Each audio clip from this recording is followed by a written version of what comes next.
பிறப்பு விகிதம் அதிக அளவில் குறைந்து வரும் நாடுகளில் ஒன்றாக சீனாவும் உள்ளது. சீனாவில் மக்கள் தொகை தொடர்ந்து 3வது ஆண்டாக குறைந்துள்ளதாக அந்நாட்டு அரசு தெரிவித்துள்ளது.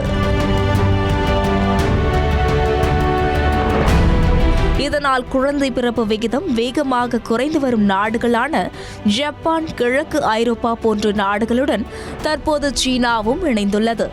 2004ஆம் ஆண்டின் இறுதியில் சீனாவின் மக்கள் தொகை 140 கோடியாக இருந்தது.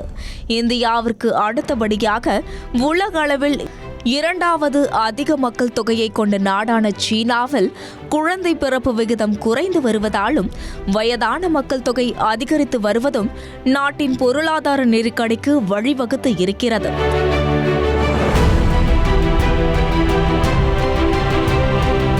இந்த நிலையில் திருமணம் செய்யாத விவாகரத்து பெற்றவர்களை பணி நீக்கம் செய்ய நிறுவனம் ஒன்று முடிவு செய்துள்ளது. சீனாவின் ஷாங்டான் மாகாணத்தில் கெமிக்கல் கம்பெனி ஒன்று இயங்கி வருகிறது. இந்த கம்பெனியில் 1200 பேர் பணியாற்றி வருகின்றனர்.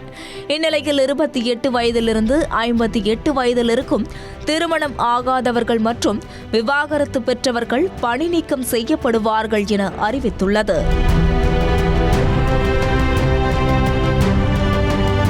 மேலும் செப்டம்பர் மாதத்திற்குள் சிங்கிளாக இருப்பவர்கள் ஒரு துணையை தேடிக்கொண்டும் விவாகரத்து ஆனவர்கள் வேறு ஒருவரை தேடியும் திருமணம் செய்ய வேண்டும் என அந்நிறுவனம் உத்தரவிட்டுள்ளது.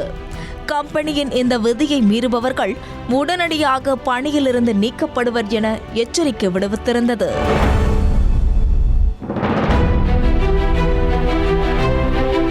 இதற்கு சீனாவில் மக்கள் தொகை குறைந்து வருவதை தடுக்கும் விதமாகத்தான் இப்படி ஒரு விதிமுறையை கொண்டு வந்ததாக அந்நிறுவனம் விளக்கம் அளித்திருந்தது.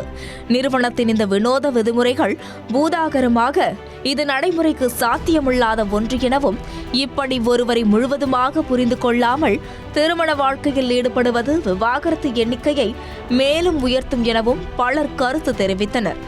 இந்நிலையில் இந்த விதிமுறைக்கு எதிர்ப்புகள் அதிகம் கிளம்பியதால் இதனை அந்நிறுவனம் திரும்ப பெற்றது.